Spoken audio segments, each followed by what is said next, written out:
भाग्य क्या है? भाग्य बनता कैसे है? गर्भ में ही तय हो जाता है मनुष्य का भाग्य, या फिर जन्म के बाद लिखा जाता है? आइए दोस्तों जानते हैं जीवन से जुड़े कुछ महत्वपूर्ण रहस्य। मित्रों, इस संसार में जन्म लेने वाले हर जीव की मृत्यु निश्चित है।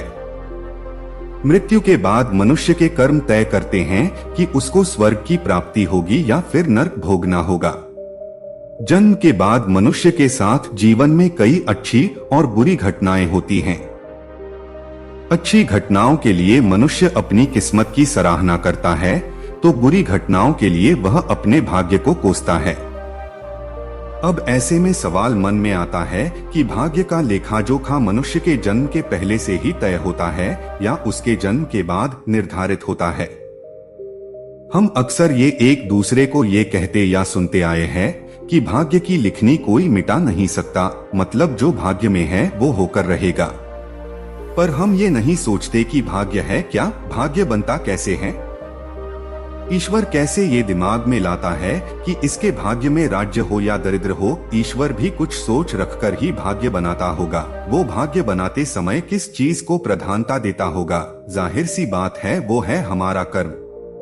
ईश्वर कर्म के हिसाब से भाग्य बना देता है। पूर्व जन्मों में या पूर्व समय में हमने जो भी कर्म किए, उन्हीं सबका फल मिलकर तो भाग्य रूप में हमारे सामने आता है।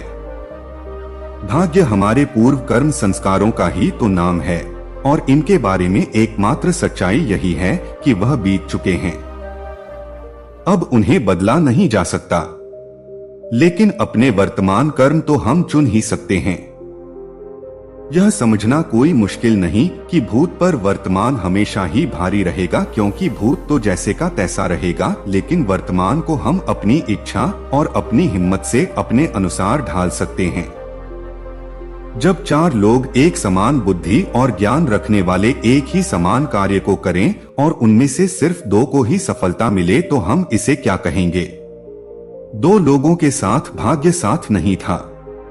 ऐसा एक उदाहरण हम यह दे सकते हैं, दो व्यक्ति एक साथ लॉटरी का टिकट खरीदते हैं, पर लगती लॉटरी एक ही व्यक्ति की है। जब दोनों ने लॉटरी खरीदने का कर्म एक साथ किया, तो फल अलग अलग क्यों?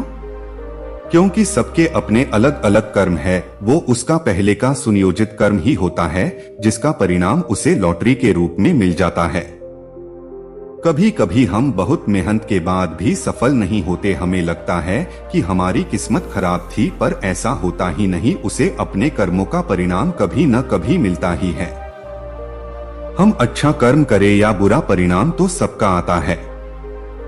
ये सच है कि किसी किसी को अपने जीवन में संघर्ष बहुत करना पड़ता है, परंतु सफल ज्यादा नहीं हो पाते, और ऐसा इसलिए होता है क्योंकि संघर्ष करने वाले व्यक्ति के सामने एक बना बनाया रास्ता नहीं होता। उसे अपनी मंजिल तक जाने के लिए रास्ता बनाना पड़ता है। अपने खुद के लिए रास्ता बनाना आसान काम नहीं है, उसके लिए संघर्ष करना ही पड़ता है।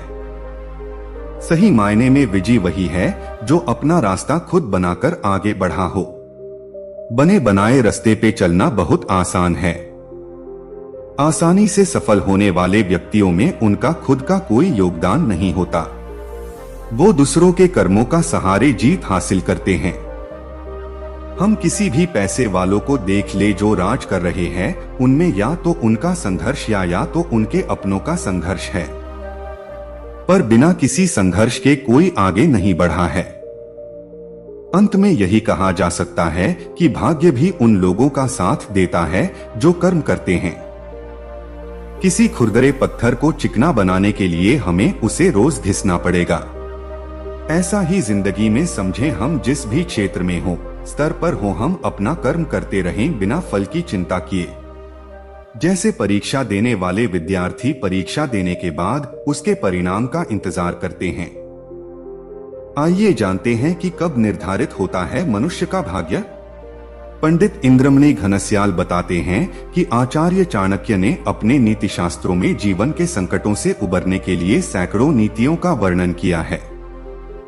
आचार्य चाणक्य ने बताया है कि किसी भी मनुष्य के भाग्य की 5 चीजें मां के गर्भ में ही तय हो जाती है, जिसे कोई भी बदल नहीं सकता। आचार्य चाणक्य ने इसे एक श्लोक के द्वारा समझाया है। आयुः कर्म च विद्या च वित्त निधन में पंचैतानि विलिख्यन्ते गर्भस्थस्यैव देहिन्। आचार्य चाणक्य कहते हैं किसी भी जीव की आयु, कर्म, धन संपत्ति, विद्या और मौत, ये 5 चीजें उसके भाग्य में उसी समय लिख दी जाती हैं जब वो अपनी माँ के गर्भ में होता है।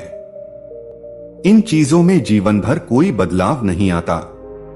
जिसकी जितनी उम्र होगी वो उतना ही जीता है।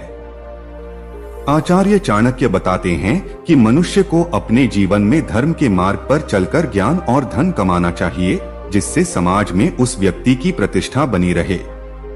आचार्य चाणक्य ने अपने नीति शास्त्रों में एक श्लोक के द्वारा इस बात को समझाया है। धर्मार्थ काम मोक्षेषु यस्य कोपि न विद्यते, जन्म जन्मनि मत्र्येषु मरण तस्य केवलम। आचार्य चाणक्य कहते हैं कि मनुष्य को अपने जन्म के बाद धर्म, अर्थ, काम और मोक्ष, यह 4 चीजें प्राप्त कर लेनी चाहिए। धर्म के कार्य करते हुए व्यक्ति को धन संपदा प्राप्त करनी चाहिए। उसके बाद विवाह कर अपना गृहस्थ जीवन शुरू करना चाहिए और अंत में मोक्ष की प्राप्ति के लिए भगवान की स्तुति और अच्छे कार्य करने चाहिए। इस प्रकार किसी भी मनुष्य के भाग्य का लेख उसके जन्म के पहले से ही तय हो जाता है। दोस्तों, वीडियो के अंत में आप लोगों से रिक्वेस्ट ही है कि अगर आपको यह वीडियो जरा सा भी अच्छा लगा हो तो मेरे चैनल को सब्सक्राइब, वीडियो को एक लाइक करके कमेंट में जय श्री कृष्ण जरूर लिखें। मिलते हैं एक नए वीडियो, एक नई जानकारी के साथ। मित्रों, वीडियो को पूरा देखने के लिए बहुत बहुत धन्यवाद।